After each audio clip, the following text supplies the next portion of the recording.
like to again thank you very much for coming out to support the concepts of lectures in the community that Sankofa is sponsoring. It shows that as a people we're growing. The nature of the brothers whose store this is, by the way, the video Sankofa that was put out was a great work of art that basically shows that you can be entertaining, you can make a movie that's entertaining and educational. And if anyone here hasn't had a chance to see that Sankofa, I think it's one of the better movies talking about our sojourn from Africa across the Atlantic here. And the symbolism that's displayed in that are some things that we need to, I think it's positive having those things in our consciousness. So, you know, support the brothers and sisters here as we do other bookstores, and support the brothers with his film method. The second movie, Through the Door, No Return, that's followed Sankofa. That's also a good video. Other than that, there are some excellent videos here. I've had a chance to walk around and look at some of the pieces, the titles on the walls that's available, and our history, both through the imagery that's been used, especially by black filmmakers, is something worth us investing our time in. So again, we'd like to thank the Sankofa Video and Bookstore Incorporated, the business, for both making this type of lecture available to the community and for hosting us here this afternoon.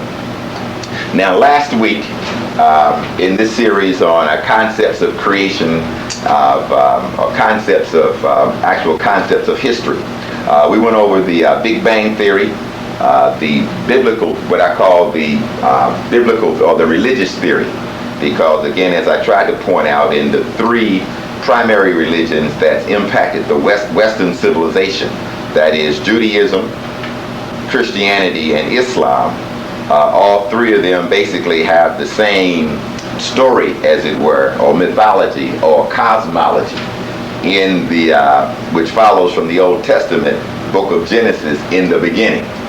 So in the beginning, God got tired of being lonely and decided to make him a world. That one. And we talked about theories of evolution, and we were just about closing up or finishing the area of theory of evolution. What I'd like to start with in the packet that I handed out, I think it's about the, I'm going to skip around just a little bit. I want you to concentrate on sheep, the sheep that has the hominid species timeline, the hominid species timeline. And I hope this is clear for you. The original was in color, but we couldn't reproduce that. What I'd like to do is go over specifically what this chart is attempting to say. This is going back again. We're extending the so-called theory of evolution, but this is the theory of human evolution.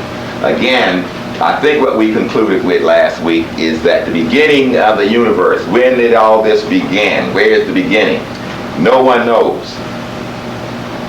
In fact, man today has no idea.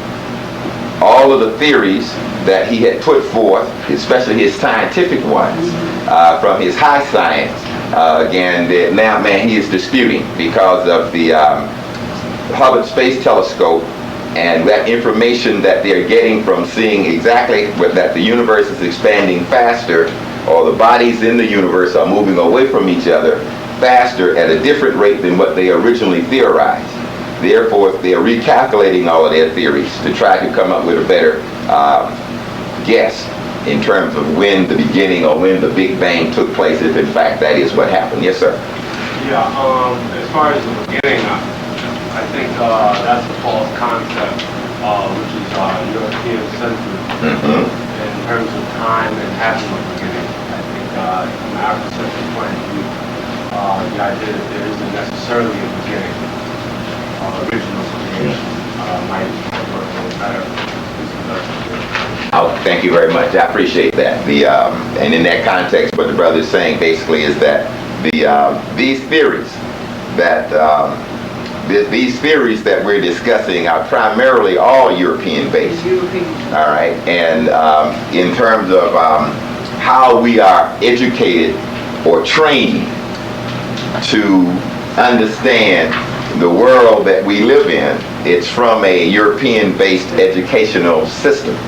And therefore, these are the things that come down the pipe from the time you were in elementary school through graduation for your PhD. Most information that you're getting is based on the European definition of reality. And again, we're trying to go back and take a look at when this began to have a major impact on the world. In fact, we'll look at that again today, when the European came to dominance and his set of definitions began to dominate what we call world thought.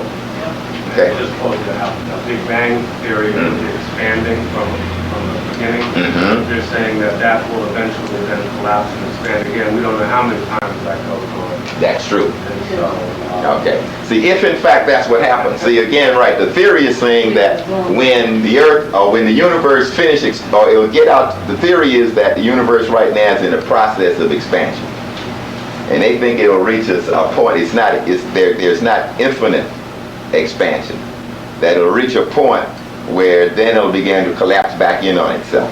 In fact, the theory of, what do they call, the black hole, or black stars.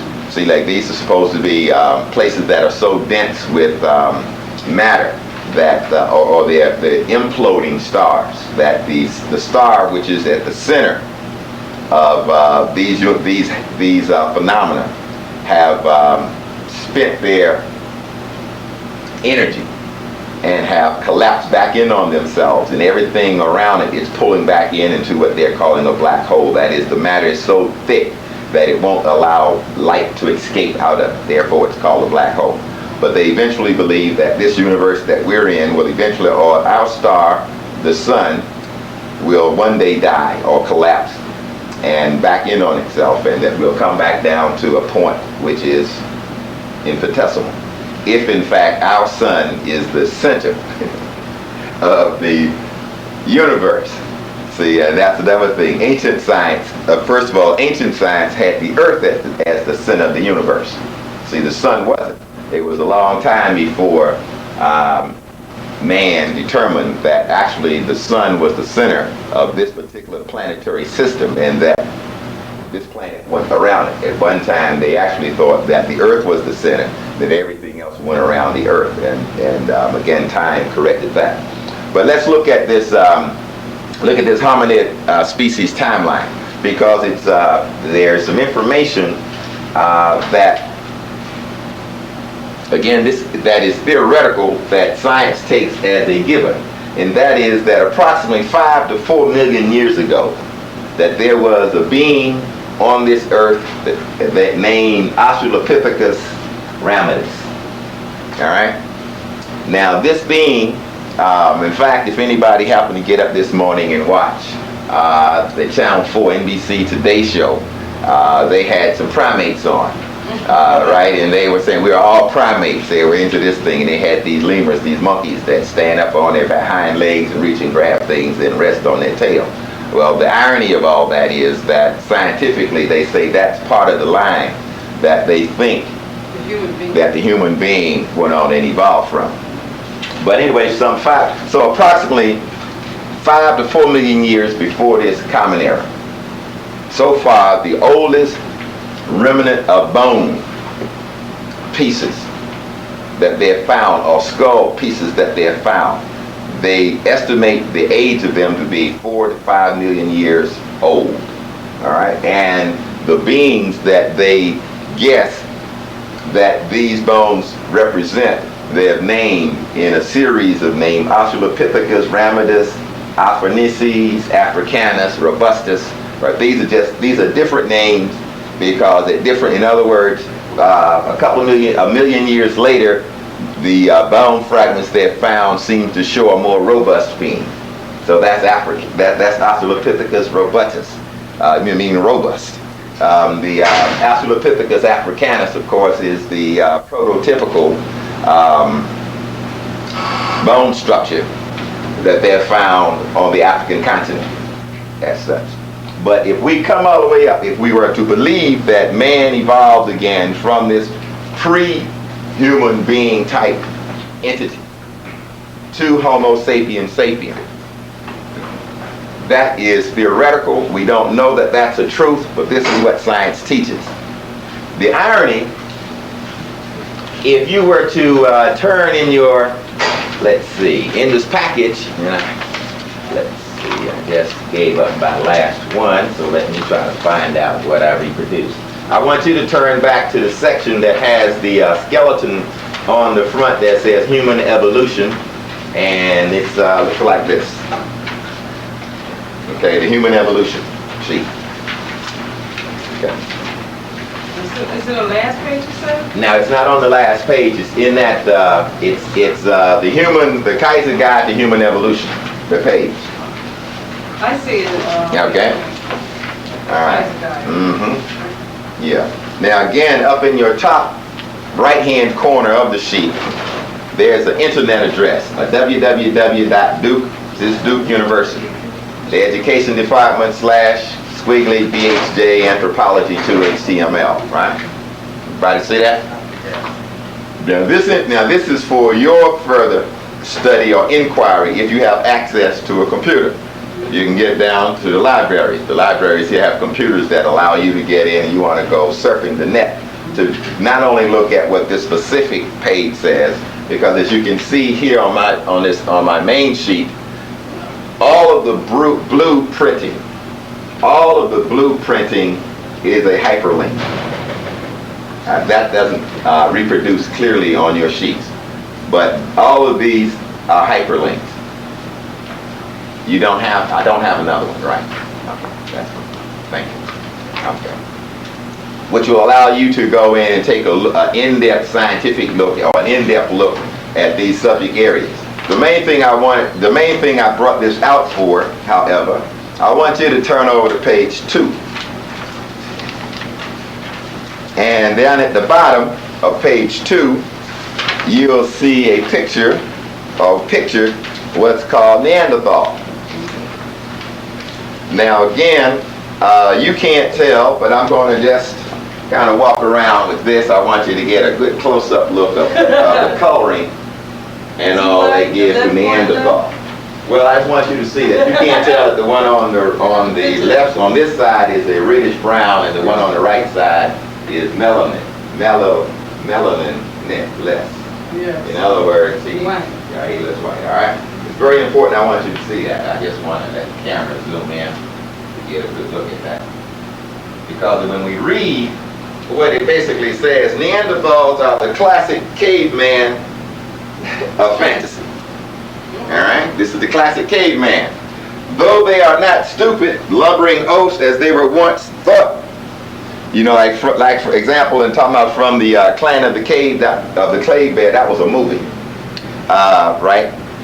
But the Neanderthal, these ancient cousin of our captive imagination. Look at this ancient cousin of our captive imagination, going over to the next page, right?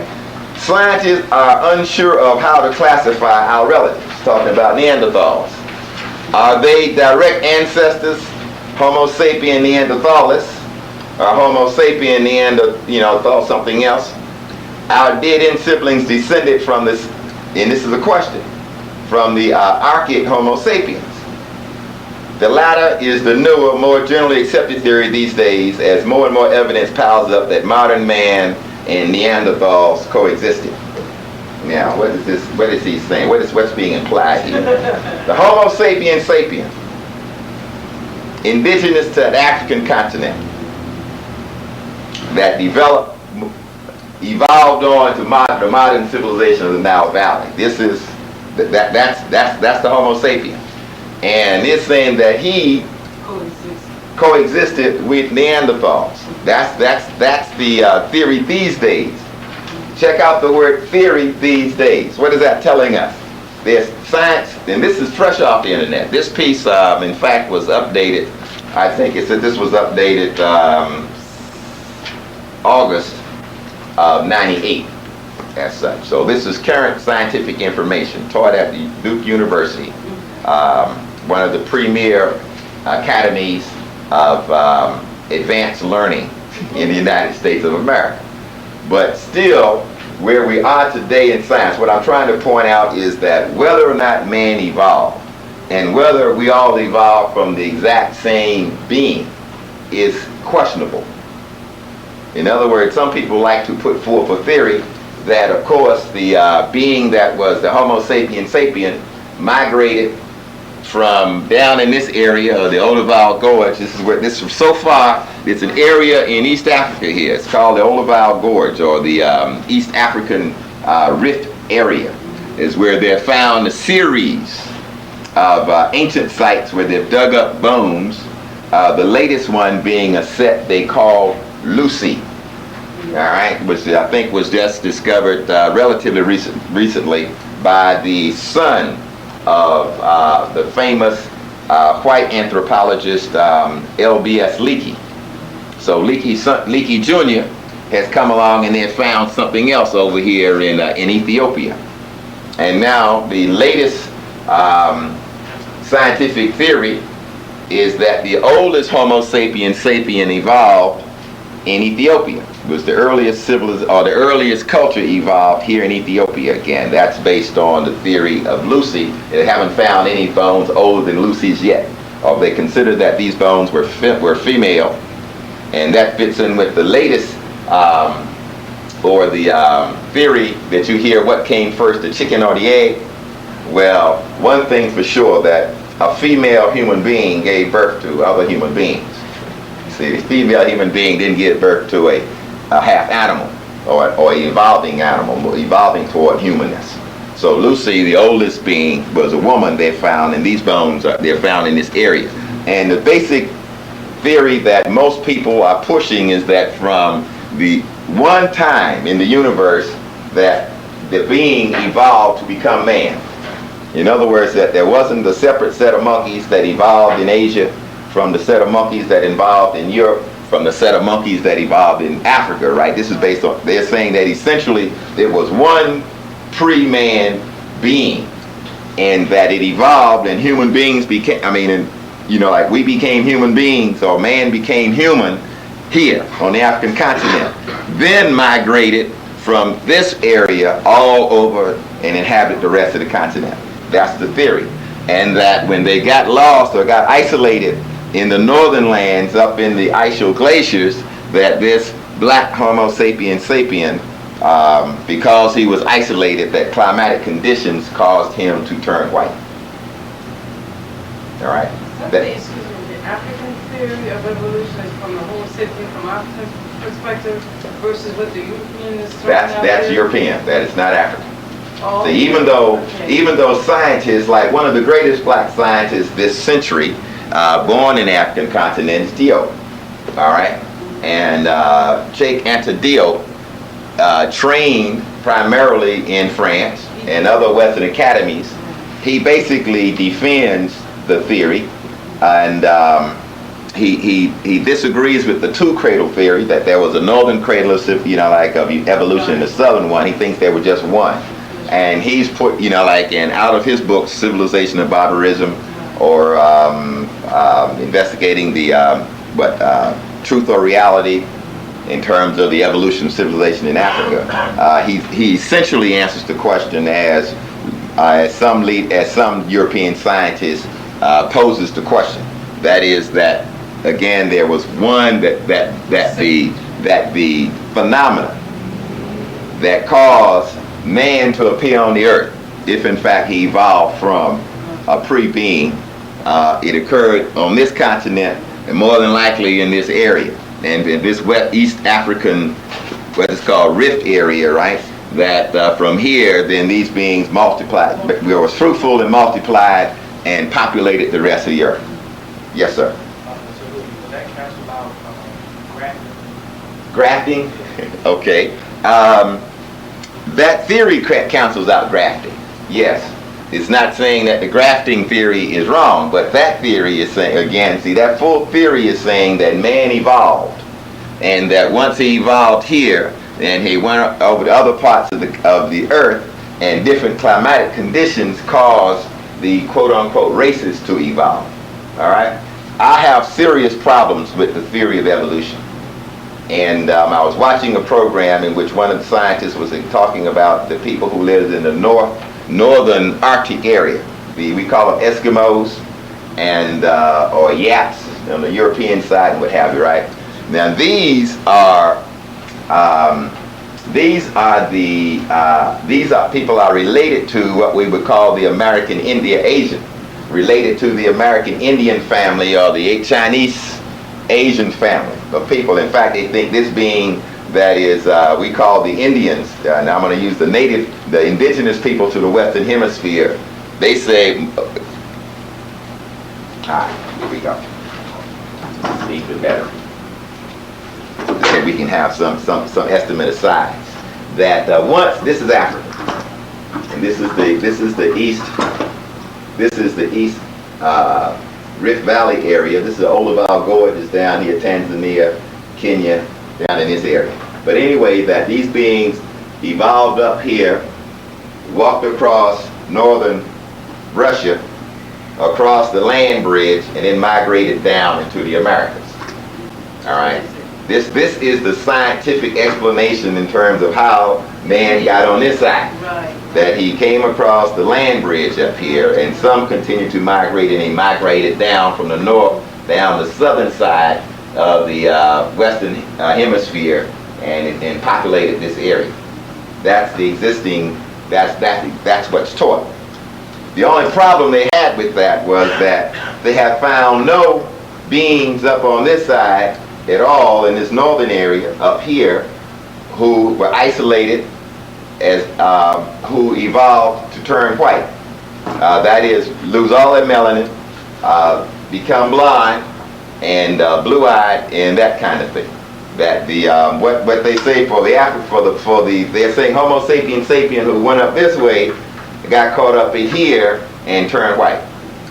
But those who went around this way and drifted on down and came down into the Western Hemisphere, and they didn't turn white. There are no blonde Eskimos. There are no Eskimos with blonde hair. There are no Eskimos whose facial features, their noses didn't get keen, their lips didn't get icy thin, and the features, they say, are caused by the African man who got caught up in Northern Europe. Albanism. Now, the theory, the albanism, especially with scientists like Dr. Francis Cress Welsing and others now, especially who've looked into the concept of what melanin is, and you know, like within the body, the new theories being postulated by some African scientists is that the European is a genetic defect, a genetically defective being, that somehow during the evolvement of man on the planet, that the Africans, perfectly normal black people, black man, black woman, had children, and the what's called a genetic defect is an albino. That is still occurring today. We can go several places on the earth and find black men and women who've had a child that's an albino. So albinism is somehow, and I use the term genetically defective. If in fact you have, if perfection is the reproduction of the beings that are made, black man, black woman, they should have a black child. So if the child suffers from albinism, and we find that albinism is a condition. If you've seen brothers and sisters around here who are albinos, true albinos, you know, they can't, the light bothers their eyes. You know, you see their skin, the blonde hair, and that whole bit. Now that's a possibility. If we can know that, in fact, there are what's called stories, oral stories or mythologies in the people of this area of the world that deals with the fact that when some people up here in this area, right, in this area, had an albino child, that they, you know, people feared what they didn't know and understand. in that they banned these people, and they had an albino colony up here somewhere. And just like the stories of them having, it was a very terrible disease, leprosy. And where people had, where cultures lived, normally they would isolate, banish the lepers out of the main culture. And they lived off on the fringes of it. Now, whether that's true or not, again, we don't know.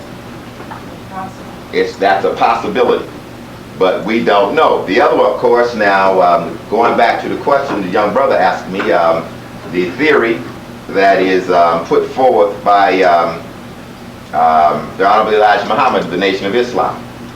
And in the theory in Black Man, Message to the Black Man, of course, we talk about the scientist Yaqub.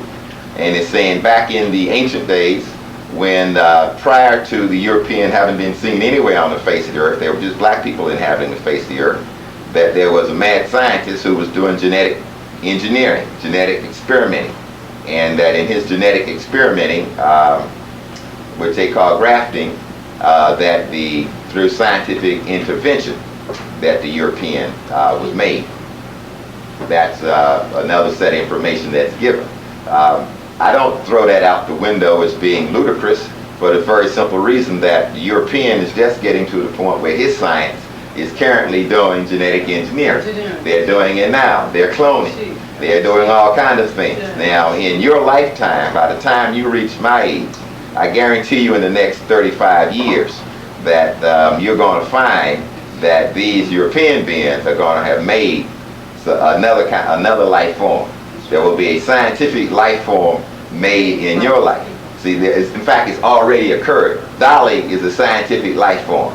That's the sheep they made from cloning. They've announced that they've made some other scientific life forms. In fact, if we go back, there are some people that go as far as saying, test tube babies is a scientific life form. It's a science assisting women have babies as such. So we're just witnessing in the last 20 years the beginning of Western science admitting in the public that they're doing genetic engineering. See, the concept of the movie or the story out of European mythology of Frankenstein is a story of them, like creating a human being or doing some manipulation. And not just putting electrodes onto a dead body and transferring the brain and all that, but that whole concept. The story of, what's the name of the mad scientist of the island out in the Pacific, Dr. Juno Moreau. That's a story out of European tales about there being a European scientist who went off to some islands, and it's supposed to be whether it's a story or not is what's the question mark. See, is whether this European scientist went off out to the South Pacific Islands. In fact, I think he was supposed to be off the island of Tasmania, and isolated, set up a laboratory, and was doing genetic engineering. So the concept of genetic engineering in European culture is not new. See, that concept of genetic engineering is not new. For people who wanted to pass off Elijah Muhammad as just as some type of radical who didn't know what he was talking about, are having to re-examine their thought processes, especially in light, if you look at the concept of not taking or of understanding how people talk in parables and symbolic language. There's one other chair up here on this side, and okay, all right. See, and in symbolic language, grafting, see, like in 1930, at the time the statement was made, the term genetic engineering was not a scientific term in the European language. I'm sure that if today the statement was being made anew, that the term genetic engineering would be used instead of the term grafting. That's how I take that statement. Okay. But anyway, so the question in European science as to whether or not the Neanderthal and the other of us as human beings are even related has not even been established. See? the theories that we're all the same human beings that all came from the same common ancestor is not a scientific fact. In other words, Western science itself is admitting that there's some question about that. See? And it seems to follow that when you look at the general behavior, you know, like all peoples on the earth, and let's take behavior as a barometer to measure the likelihood of us all being the common same being or not. And I just think that if you really go back and you look, you'll find that one being, since he came upon the knowledge of the rest of the cultures on the face of the earth, he came upon everybody else as a destructive being, warring. He was called uncivilized, the term that was coined by the first advanced culture, European civilization. I'm talking about the Greeks.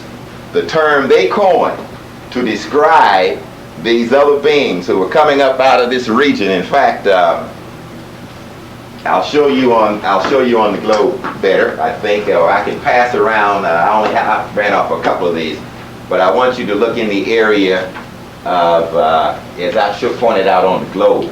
Just kind of pass these back, or I'll see if I can make this work up here. I'm talking about it. There's an area on the globe, one of the crossroads of the ancient world. I'm talking about the area of Northeast Africa to Western Asia. This area here. The area this is the Black Sea, this is the Caspian Sea. This is what's called Saudi Arabia. This is Egypt up here. This is the Mediterranean Sea. I'm talking about this area that's the crossroads of ancient civilization. What we'll find is that prior to 4,000 years before the Common Era, what they call BC, prior to this date, no one has any proof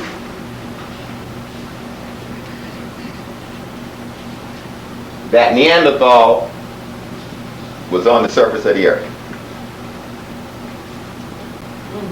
All right?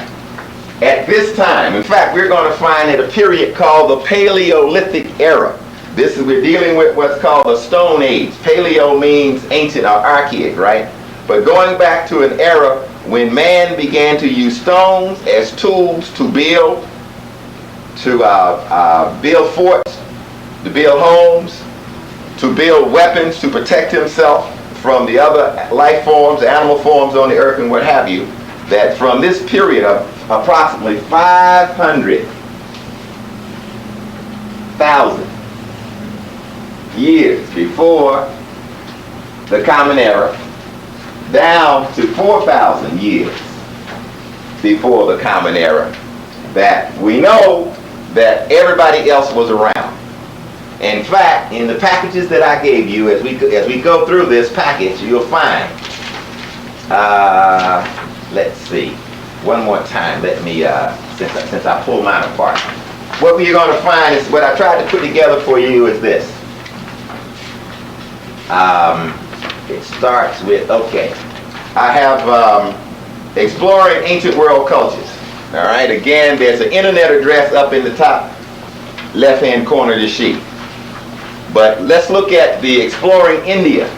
The first chronology is of the ancient Indus civilization, which starts at 3200 BCE to 1600. This is where the Indus Valley civilization itself. This came from an internet site.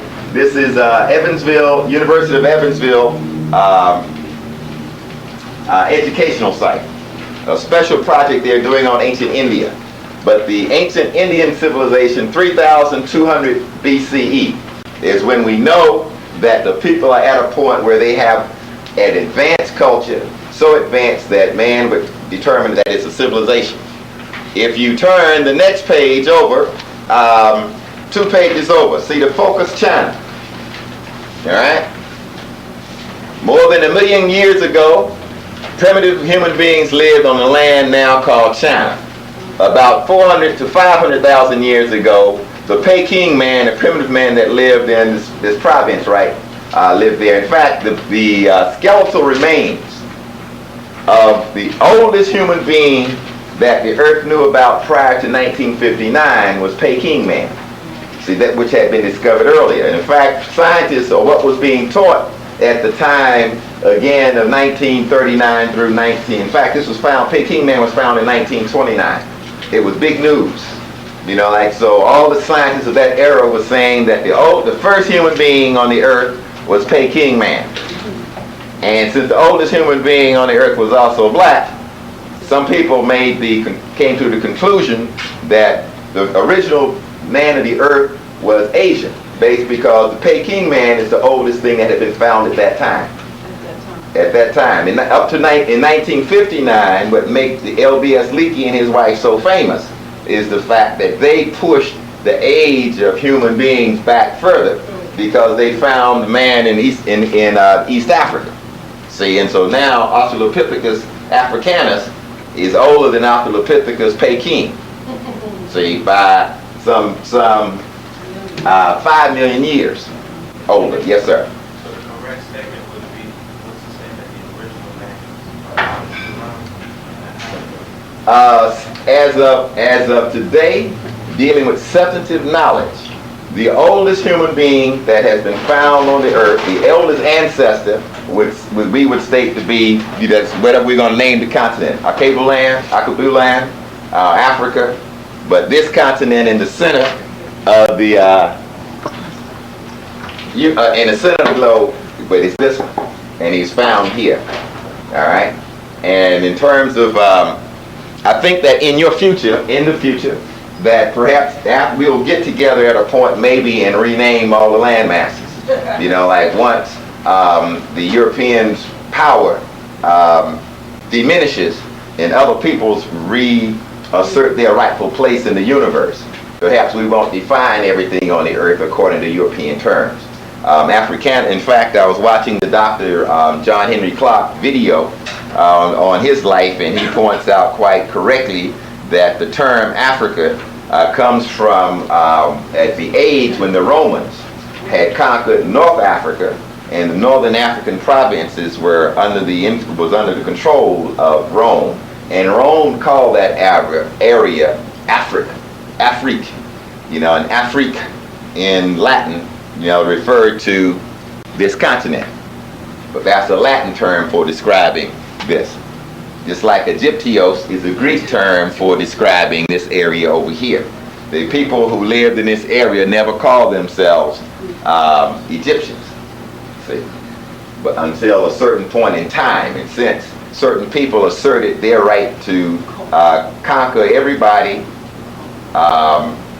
name everything, define everything in the universe, from that time forward, the world has kind of acquiesced, and every time a European defines something, everybody else seems to go along with it. Well, yes, sir. I'm trying to think, I'm not sure where my source is, but I remember reading somewhere that the word Africa was The ancient which? Kemetic? No. No.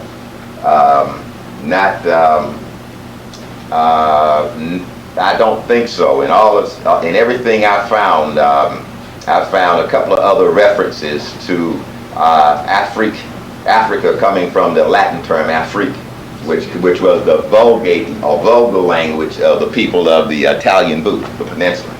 See? I'm not sure my source. Okay. If I get that. Okay, more than happy to discuss that.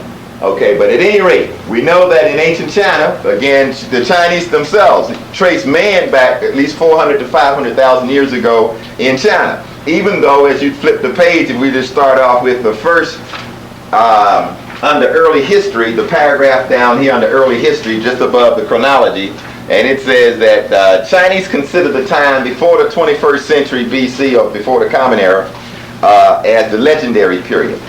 What they're basically saying is that as of the 21st century, roughly the Xia dynasty, once the peoples who lived in the Chinese area began to practice an advanced civilization, with a king, with a writing system and things in place, that as the 21st century forward, the Chinese people have a written record of who they are, what they have done, and when it happened. Prior to that time, everything is based on legends, oral history, and legends, of mythology. So they don't count their actual history or recorded history as having started until approximately 2,205 years before the Common Era.